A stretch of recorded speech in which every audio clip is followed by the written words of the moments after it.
बिस्मिल्लाहिर्रहमानिर्रहीम, अस्सलाम वालेकुम। आप देख रहे हैं व्यूज़ मैटर। मैं हूं मुर्तज़ा डार। ईरान इसराइल, आप जानते हैं कि आजकल खासी टेंशन्स चल रही हैं दोनों ममालिक के दरमियान। वैसे मसला खासा पुराना है। हाल ही में ताज़ा खबर यह है कि दो महाज हैं जहां पर ईरान और इसराइल आमने सामने हैं। एक जगह हमास और दूसरी जगह हिजबुल्लाह, दोनों के साथ इस वक्त शदीद किस्म की झड़प जारी है। खबर यह है कि लिबनान का सदरन पार्ट जो है वहाँ पर इस वक्त ताबड़तोड़ एक दूसरे पे हमले जारी हैं। दूसरी खबर यह है कि गज़ा की पट्टी पे इस वक्त हमले जारी हैं। एयर स्ट्राइक्स भी की गई हैं, मिसाइल का इस्तेमाल भी किया गया है।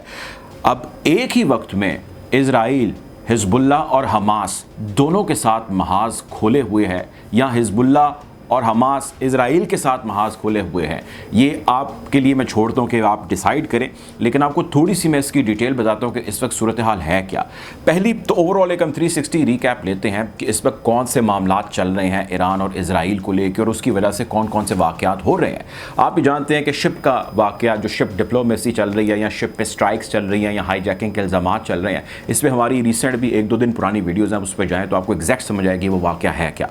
दूसरा ये कि ईरान के नए सदर इब्राहिम रईसी आए हैं, जिनके हवाले से वेस्ट और खुसूसन इसराइल को बहुत ज़्यादा मसला है, वेस्टर्न पावर्स को प्रॉब्लम है। तीसरी डेवलपमेंट, JCPOA टॉक्स जारी हैं और इसमें अमेरिका बैकफुट पर जा चुका है इब्राहिम रईसी के आने के बाद। और चौथी चीज़ ये है कि इसराइल की नई मैनेजमेंट, नई इंतज़ामिया भी आई हैं। आप जानते हैं कि नफ्ताली नए प्राइम मिनिस्टर आए हैं और उनके आ जाने के बाद उनकी जितनी कैबिनेट है वो चेंज हुई है, पैराडाइम शिफ्ट हुआ है, उनके स्पाई एजेंसी मोसाद के नए चीफ आए हैं। सो बड़े बड़े लेवल पे बहुत सारी चेंजेस हैं जो इस वक्त हुई हैं।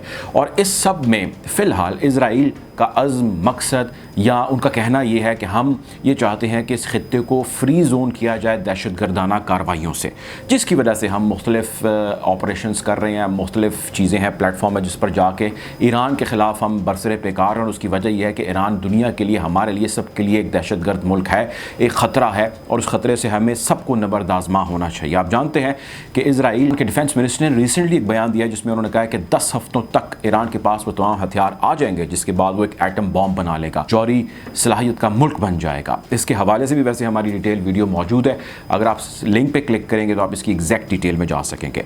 Anyways, to cut it short, इस वक्त मामला चल क्या रहा है। मामला ये चल रहा है, लिबनान से शुरू करता हूँ, लिबनान की सरहद से। इसराइल का कहना यह है कि लिबनान की जानिब से रॉकेट दागे गए सदरन पार्ट ऑफ लिबनान की जानिब से हमारी टेरिटरीज़ के ऊपर, जिसके जवाब में हमने रिटेलिएट किया। पहले हमने इग्नोर किया, लेकिन फिर हमें रिटेलिएट करना पड़ा जब हमारे पास बहुत सारे फैक्ट्स जो है, ज़मीनी हक़ाइक़ इकट्ठे हो गए। जबकि लिबनान ये कहता है कि जी पहला हमला जो किया गया था वो इसराइल की जानिब से किया गया था, उनकी जानिब से रॉकेट दागे गए हमारी टेरिटरीज़ के ऊपर। लिबनानीज़ जो मिलिट्री है वो इसके ऊपर बिल्कुल मुकम्मल तौर पे खामोश है।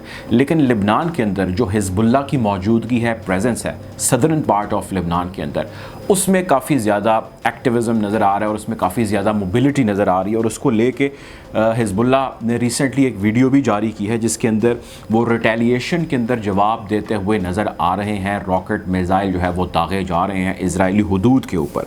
अभी फ़िलहाल एक दूसरे को निशाना बनाया जा रहा है, लेकिन डिलिबरेटली जो निशाना बनाया जा रहा है वो एक दूसरे के उन एरियाज़ को बनाया जा रहा है जहाँ पे कोई सिविलियन या किसी आम शहरी का या किसी फ़ौजी का जानी नुकसान ना हो या कोई ज़ख्मी भी ना हो।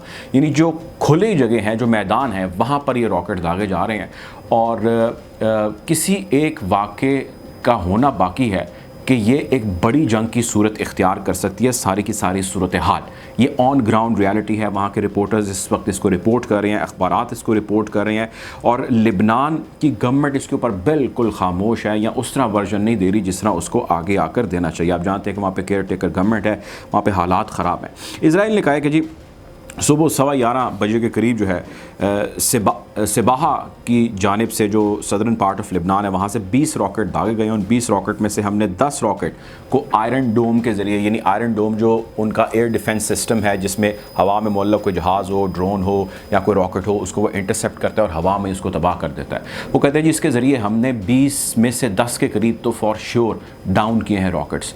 जो बाकी बच गए हैं वो मुख्तलिफ जगहों पर गिरे हैं जिसमें आबादी वाली जगह नहीं है। ये इजरायली मीडिया इस चीज़ को रिपोर्ट कर रहा है। और इसके जवाब में इजरायली प्राइम मिनिस्टर ने भी खैर बड़ा फ़ौरन उनको थरथली मची, 2 महाज़ों के ऊपर इस वक्त झड़प जारी है।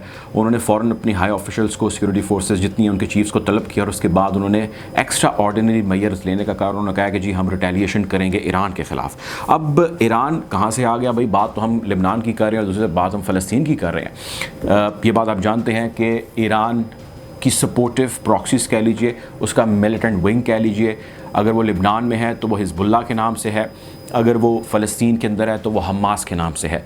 ये ईरानी बैक्ड, ईरानी पावर्ड, एक ईरानी इनको सपोर्ट हासिल है। अब इसको जो भी नाम दे लीजिए, जो भी नाम कह लीजिए, लेकिन ईरान इसको ओन भी करता है, इसको डिसओन नहीं करता। और इजराइल तो खैर दुनिया के अंदर बहुत ज़्यादा वावेला करता है और शोर गोगा करता है कि जी ये हमारे ऊपर बजरिया दीज प्रॉक्सीज हमेशा हमलावर होते हैं। अब हिज़्बुल्लाह ने जवाब दिया और उन्होंने वीडियो रिलीज़ किया और इसके साथ एक छोटी सी खबर भी दी है और उन्होंने कहा कि भाई देखो, अभी तो हम हमला कर रहे हैं सिर्फ उन जगहों पे जहाँ पे मैदानी इलाके हैं। हम डिलिबरेटली ये कर रहे हैं, वो इसलिए कर रहे हैं कि आप बाज आ जाए, हम आपको वार्निंग दे रहे हैं और बार बार आपको वार्निंग दे रहे हैं। लेकिन अगर आपने अपनी लिमिट से एक्सीड किया, किसी भी किस्म का मज़ीद एग्रेशन दिखाया, तो हमारे मिज़ाइलों के रेडार में, हदफ में वो तमाम जगह हैं जहाँ पे आपकी तनसीबात है और आपके आबादी वाले इलाके हैं। अगर आपने हमारी तरफ मैली आँख से देखा या ऐसी कोई हरकत की तो ऐसा जवाब देंगे कि आप याद रखेंगे। ये हिज़्बुल्लाह की जानिब से ऑफिशियल वर्जन आया। दूसरी जगह एग्जैक्ट मोर और लेस यही सिचुएशन है। खैर इजरायली मीडिया ये कहता है कि बैलून्स यानी बड़े बड़े जो है वो गुब्बारे, पैराशूट नुमा के गुब्बारे हैं जिनको हवा में मुअल्लक किया जाता है और कहा जाता है कि जी हमास जो फ़लस्तीन के अंदर मौजूद हैं, गज़ा के इलाके में मौजूद हैं, यहाँ से ये फ़्लाई किए जाते हैं, ये बॉर्डर क्रॉस करते हैं, हमारे एरियाज़ में आते हैं और ये हमारे लिए इंतहाई ख़तरनाक हैं। इसमें किसी किस्म का बारूद हो सकता है, इसमें कोई कीमियाई चीज़ हो सकती है, केमिकल्स हो सकते हैं, इसमें कुछ भी हो सकता है, ये सर्विलेंस कर सकता है, ये हमारी जगहों की निगरानी कर सकता है।